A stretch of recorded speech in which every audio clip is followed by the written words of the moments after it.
Como les dije, está Orlando Ferreres, presidente Orlando Ferreres y Asociados, que me acompaña aquí a mi derecha.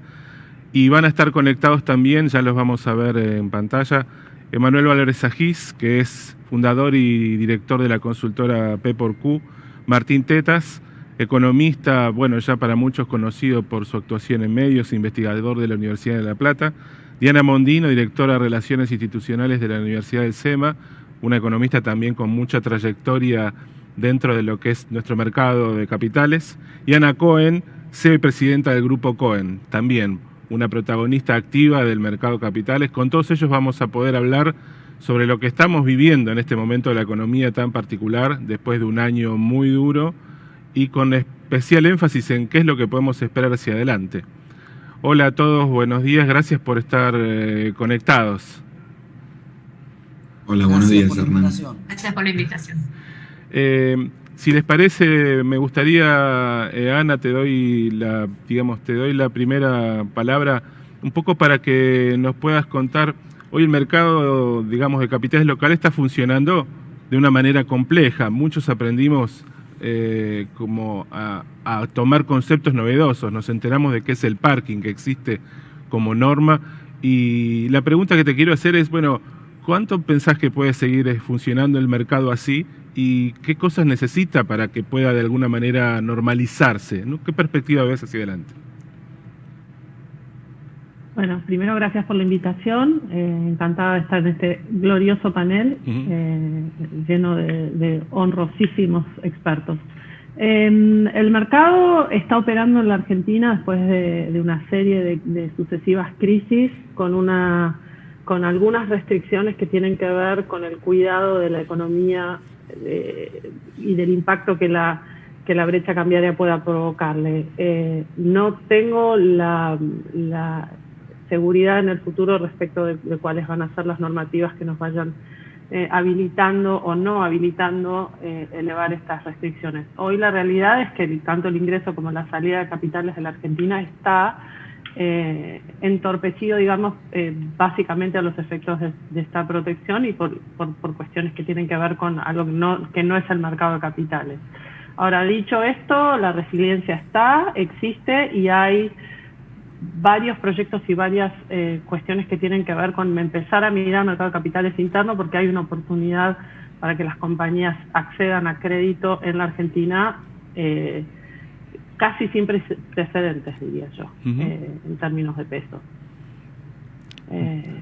Básicamente hay un exceso de pesos y de capacidad de inversión, y si se dieran las condiciones macro, podríamos apuntar a tener un mercado de capitales resurgiendo a través de deuda corporativa, etcétera, como ya viene pasando, ¿no?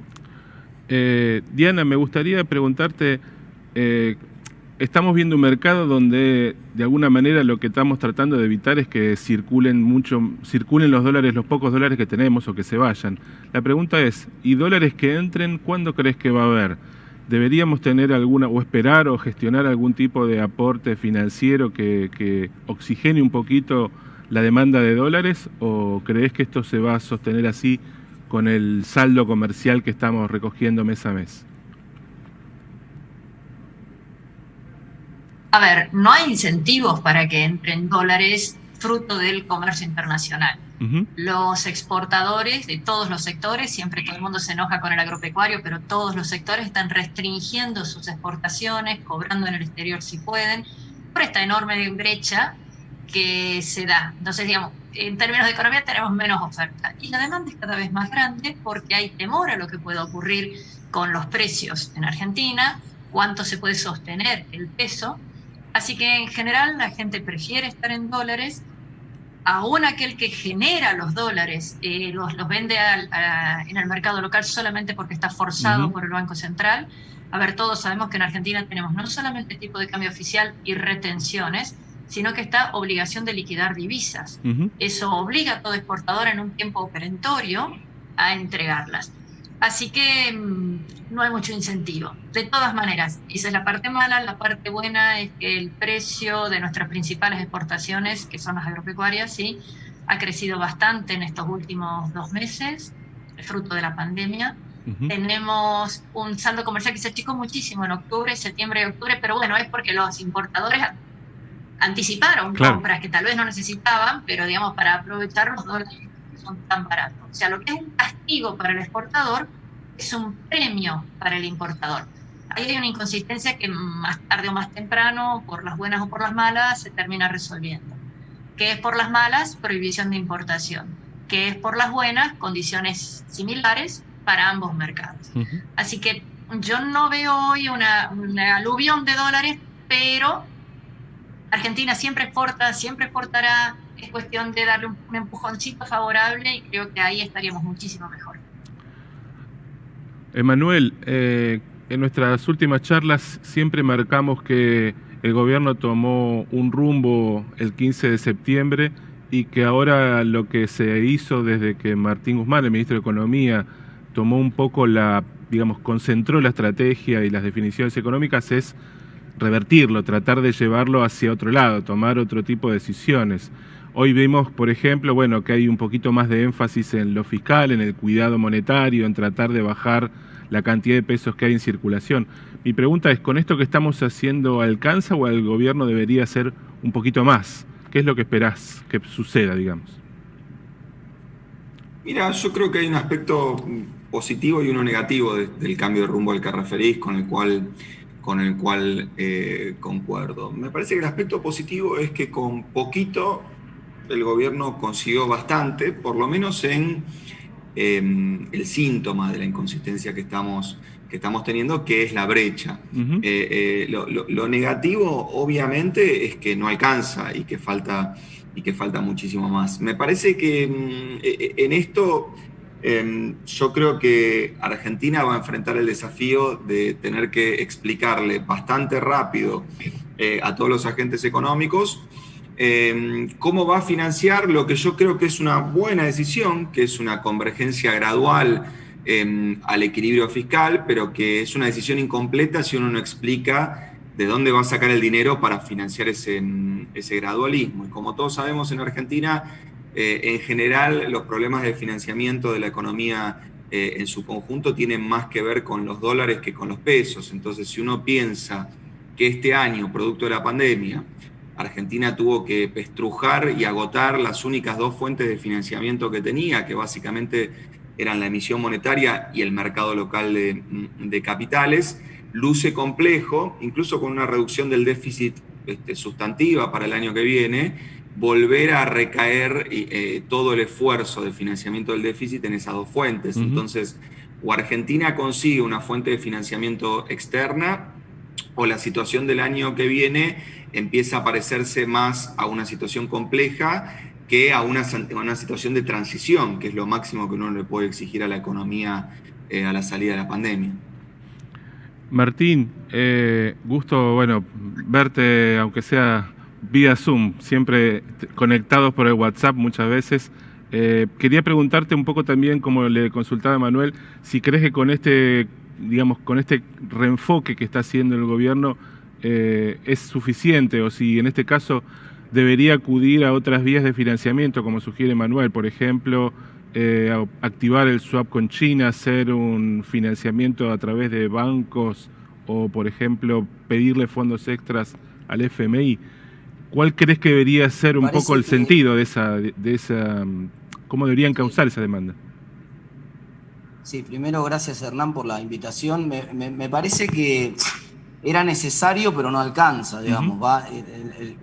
Era absolutamente inconsistente el planteo que armó el gobierno el 15 de septiembre y que esa inconsistencia ha sido reconocida por el propio gobierno interna mediante y que hay un giro, claro, en la decisión de cómo financiar el déficit, el tamaño del déficit, el propio... o mejor dicho, para preservar la fuente, las propias autoridades del Ministerio de Economía en off reconocen que están incluso dispuestos a ir a buscar un déficit menor que el que tienen en el presupuesto, que el objetivo lo tienen. A mí me preocupa, sin embargo, que nunca los gradualismos funcionaron para quebrar expectativas. No se quiebran expectativas, ni se reconstruye confianza con gradualismos. Eso no lo comparto de Manuel. Le tomo sí de Manuel para contestar un punto del que hacía más temprano, que hacía Diana, el famoso nombre, la consultora de Manuel se llama P por Q, ¿no? Y el tema de que es que cuando hay una expectativa de ingreso de dólares, esa expectativa, uno mira P, mira demasiado el precio y dice, uy, qué bueno que la soja está a 440, pero el P y el Q están datados ahí, digamos, buena parte de ese 440 de la soja es anticipación de que se espera una mala cosecha el año que viene. Una de las dos cosas no va a ocurrir, o sea que el P por Q no está claro que vaya a ser más alto el año que viene, hay que verlo. Primer punto, o sea, para matizar un poco. Segundo punto, hay que ver la tolerancia a los pesos que sobran. Esto es como cuando vos emitís en una economía, los pesos llega un punto en el cual empiezan a rebalsar, entonces vos pudiste emitir un montón este año y el ministro dice, vamos a menos inflación el año que viene porque vamos a tener que emitir menos porque la economía se va a recuperar. Sí, pero ya rebalsaste. Y cuando vos rebalsás, cualquier gota que emitas cae afuera. Entonces hay un problema ahí que no es comparable con la emisión de este año y puede generar un sobrante de peso que sea mucho más nocivo al año que viene. A favor, y con esto cierro el punto a favor, en el mes de noviembre, los indicadores de alta frecuencia de demanda energética muestran un salto muy, muy fuerte. El salto, hacía varios meses que no había un salto tan grande por el paso del DISPO al ASPO. Veníamos consumiendo 93% de energía eléctrica de lo que se consumía en la prepandemia. En noviembre saltamos al 99%.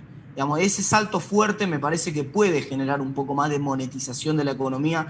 Esta que acá, con varias conversaciones que hemos tenido en el año con Emanuel, ellos esperaban tal vez un poco más pronto para el segundo semestre y no llegó, y ahora parece que puede empezar a aparecer. Tengo alguna expectativa de que algo de los pesos que sobran en la economía sean absorbidos por un poco más de actividad, pero veremos. Esa es una película que recién está empezando. Lo tengo aquí a Orlando.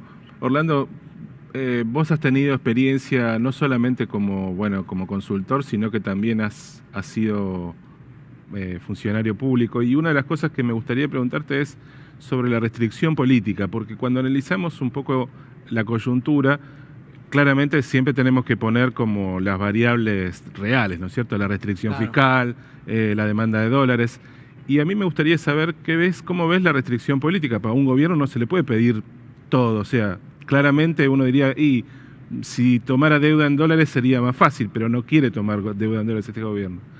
¿Cómo ves? ¿Cómo sentís que va a ir esta coyuntura en este contexto de restricción donde el gobierno autolimita el uso de algunas herramientas, ¿no? Claro. Bueno, en principio se arregla con el Fondo Monetario. Es el Fondo Monetario que dice lo que hay que hacer. Ellos se oponen, pero lo hacen. Y ya eso lo he discutido con algunos ministros de Economía anteriores que han dicho lo mismo. El fondo nos va a pedir, vamos a oponerlo y lo vamos a hacer.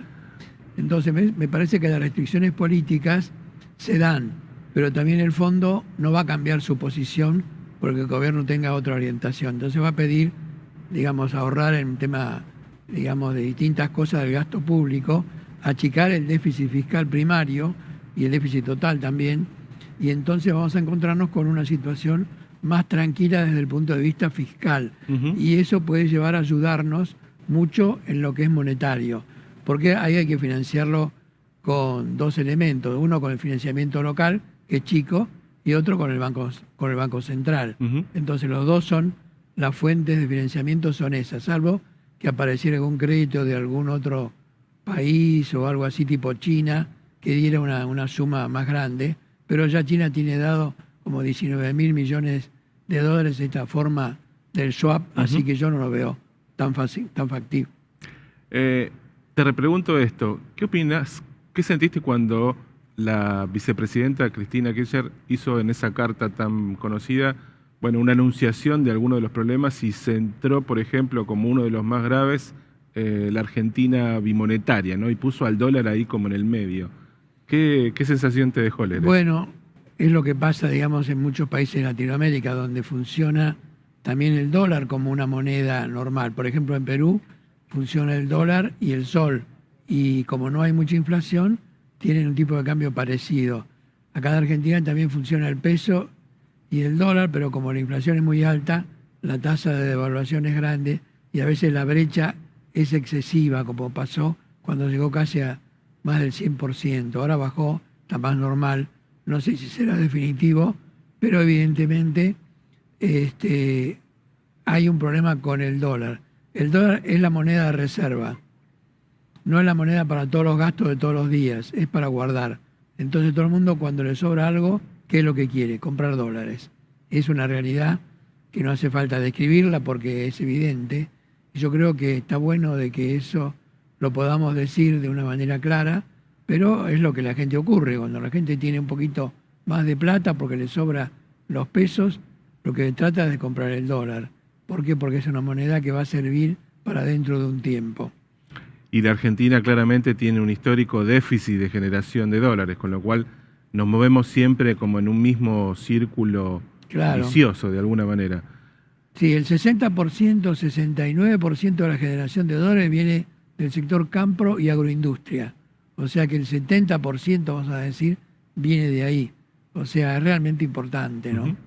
Por eso que a veces uno no le gusta el campo, pero tiene que depender mucho de ese sector que es el que trae los dólares. Ha sido una discusión de enorme cantidad de años entre industria y campo, pero la realidad es que la industria necesita los dólares que le genera el campo para poder financiar sus importaciones. Es así. Ana, me gustaría saber si, además de tener un déficit de dólares, como todos marcamos, hoy los pesos también pueden servir como algún instrumento para, digamos, para invertir más allá de lo que es nuestro gasto corriente. ¿Vos ves en el mercado, o sea, hay opciones como para quedarse en pesos sin tener que pensar todo el tiempo en que estamos asumiendo un riesgo contra la inflación o contra el dólar? Bueno, el excedente de efectivo de las compañías, por ejemplo, debe estar en pesos atendiendo las obligaciones que las compañías y las empresas tengan en pesos. Hay instrumentos en el mercado de capitales locales, hay una serie de inversiones en pesos ligadas a, como decíamos, la deuda corporativa y algunos fondos comunes de inversión de manejo y administración de efectivo de cash que podrían perfectamente proteger de una eventual devaluación del tipo de cambio y digamos, ganarle un poco a la inflación, los hay. Generando liquidez, etcétera. Como decía, hay una resiliencia del mercado que viene sobreviviendo a sucesivas crisis y que nos enseña algunas cuestiones y las industrias financieras van mejorando un poco aquellos servicios y aquellas distorsiones. Hoy existen instrumentos en pesos para aquellos que necesiten quedarse en pesos.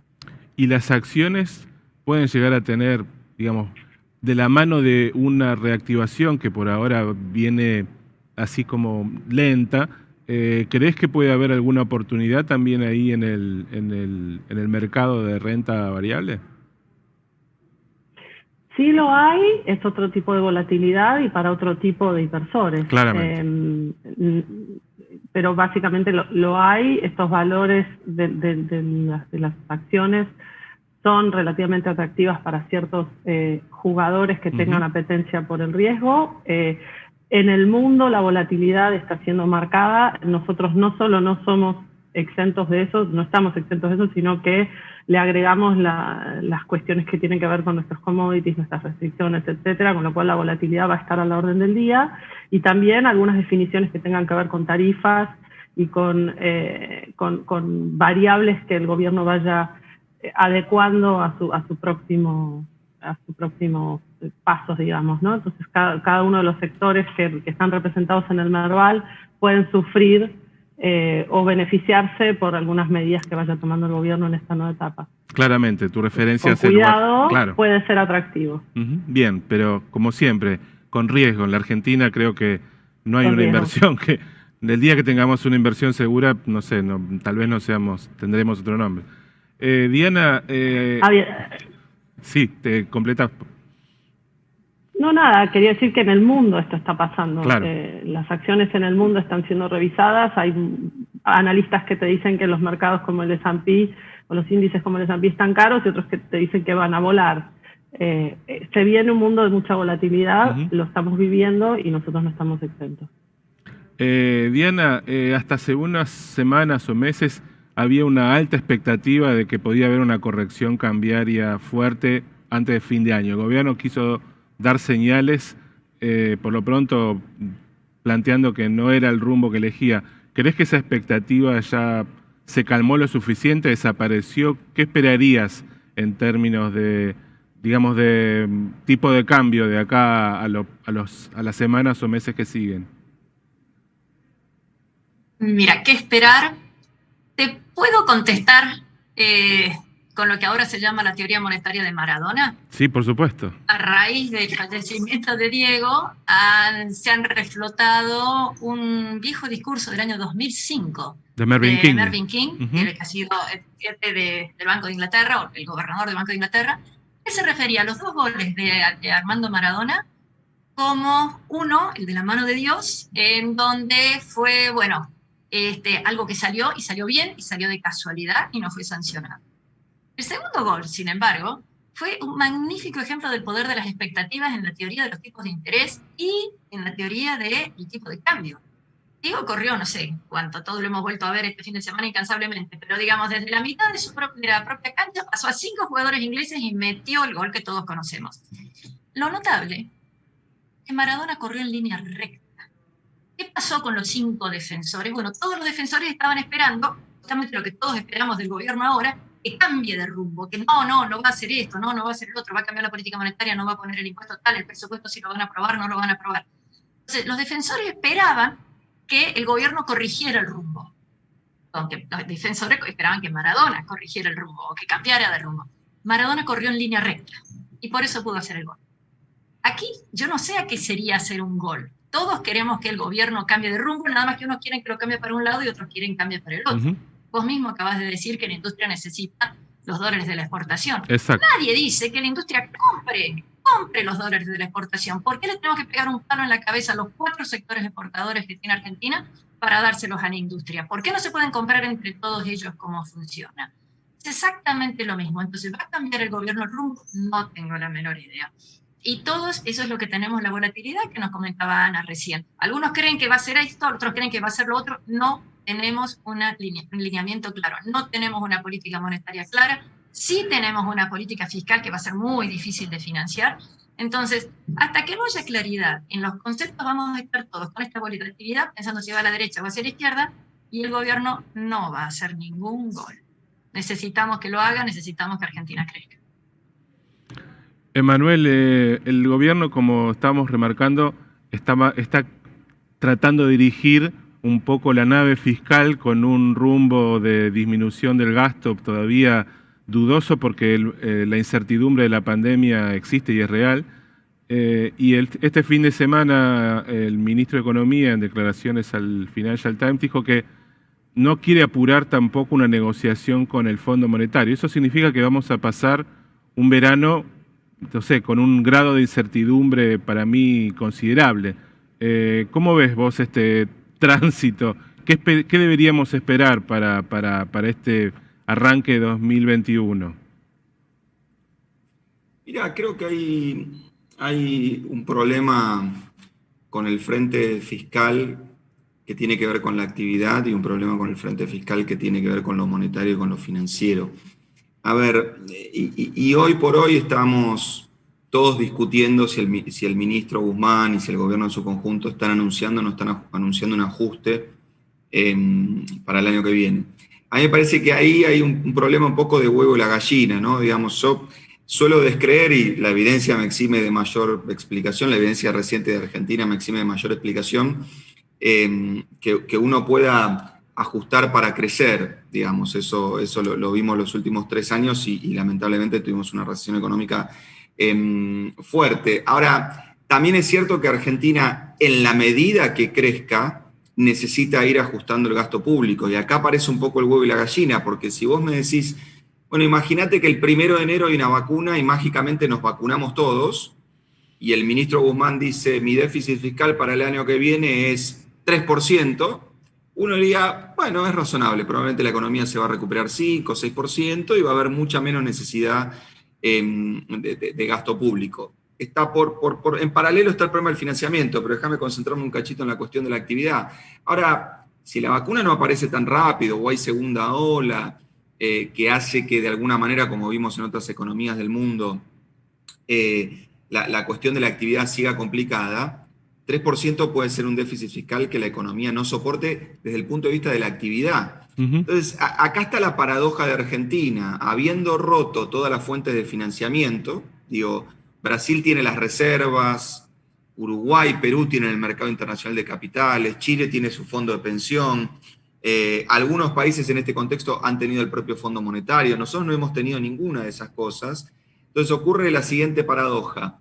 El paquete fiscal de Argentina para combatir el COVID destaca por lo pequeño y por lo corto en materia de duración, pero la debilidad del peso hace que incluso con un paquete tan pequeño la economía financieramente esté al borde de la crisis. Entonces, si a ese equilibrio que logramos transitar de milagro este año, con brecha que en algún momento llegó al 30%, con un resultado comercial que con este nivel de brecha ya no existe, etc. Vos le agregás una segunda ola o un problema de reversión de esa B corta que empieza a dibujar la actividad, me parece que ahí sí Argentina se va a encontrar en una encrucijada, porque ya sabemos que para este nivel de reservas que tiene el Banco Central, cualquier paquete de estímulo fiscal queda grande, digamos. Entonces me parece que el gran problema es, ojo, porque estamos todos creyendo que en el primer trimestre hay algo parecido a una vacuna. Si no lo hay, Argentina no solo va a transitar el año que viene con un problema financiero, sino con un problema grave desde el punto de vista de la actividad económica, de la actividad real. Martín, ¿cuál es tu visión? ¿Ves así también un rebote de actividad o ves un poquito más de lentitud en la economía? Me parece que la actividad se va a recuperar de rebote, ¿no? La inversión está cayendo 20% en el año, acumulado en los primeros 10 meses, así que crecimiento a largo plazo no. Pero sí va a haber rebote, ya lo estamos viendo en noviembre, y lo que está demostrando noviembre es que no importa tanto la pandemia, es decir, lo que importa es la cuarentena en la caída de la actividad. Bien. Se quedó saldado el debate, en los momentos en los cuales no había casos, y fue cuando más cayó la economía, y en los momentos en los cuales tuvimos récord de casos, la economía se recuperó cuando abrieron. Claro. Y cuando están abriendo, la economía se recupera sin importar mucho el número de casos, y creo que eso va a pasar.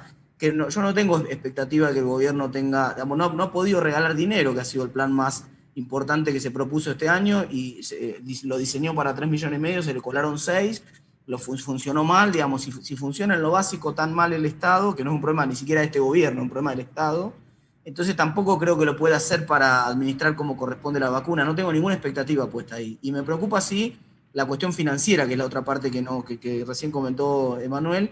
Sí, cómo lo va a financiar. Yo acá soy pragmático. A mí no me importa tanto el tamaño del gasto público mientras lo puedan financiar. Y lo que me parece es que llegamos a un punto en el cual ya no se puede financiar más. Hay un agotamiento. Y por eso el gobierno, fíjate que corre, y te cierro con esto, tomando la metáfora futbolística de Diana. Fíjate que con lo que pasó este último mes con el tipo de cambio, es que el gobierno dijo, no, el tipo de cambio no está trazado, pero por las dudas la barrera la fueron corriendo. O sea, como los jugadores cuando ponen la barrera, viste, viene el tiro libre, y de a poquito con los pasitos van adelantando la barrera, corrió el tipo de cambio a una velocidad anual de 51% en el último mes. Muy por arriba de lo que sale conseguir pesos en la Argentina. Está bien, hoy una call interbancaria está en 29, TNA, una tasa de descuento de empresas 33. Quiero decir, TNA, la devaluación me da 42, pero está muy por arriba, está 10 puntos arriba, corre el dólar, y eso no es sostenible en el tiempo, digamos. No, yo veo a todo el mundo tratando de conseguir lo más rápido que pueda dólares o cualquier cosa parecida a dólares, endeudándose en pesos para poder hacerlo. Esto tampoco puede durar demasiado. Hay muchas inconsistencias financieras hacia adelante que son las que más me preocupan. Bien, vamos a ya estar cerrando. La última pregunta, Orlando, la dejo para vos, que estás aquí conmigo en el estudio. Muy bien. Me parece que de todas las señales que está dando la economía y el gobierno, hay una que marcó, creo que Martín, una que está como en caída libre y como suelta es la inversión, ¿no es cierto? Creo que me gustaría ver un poco si de alguna manera vos sentís que este contexto puede generar alguna señal positiva para la inversión, o hace falta dar otro tipo de gestos para que la Argentina recupere un nivel de inversión por lo menos que cubra sus necesidades básicas, ¿no es cierto?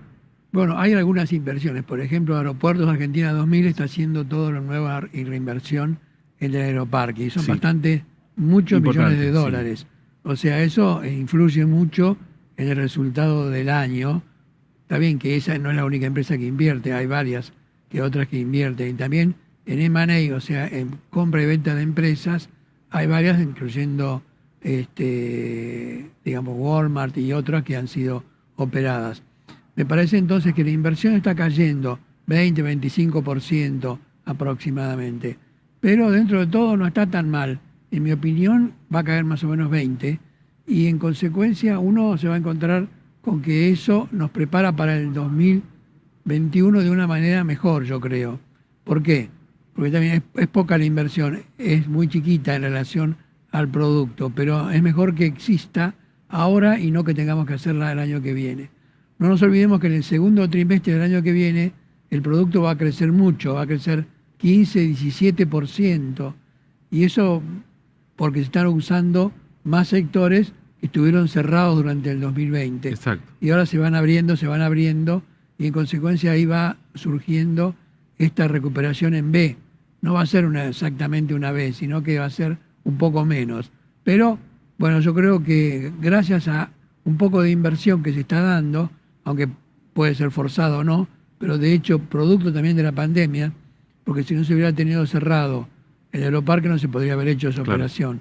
O sea, está bien, a veces uno no sabe cómo se hacen las cosas, pero se hacen igual. Bueno, es que la Argentina está tan barata en términos de dólares que también si en este momento... Sí, por supuesto. La pregunta es el riesgo, como siempre, y si el contexto que estamos creando hacia adelante le puede dar garantías o certezas a alguien que tiene que hundir capital, que no es una decisión fácil.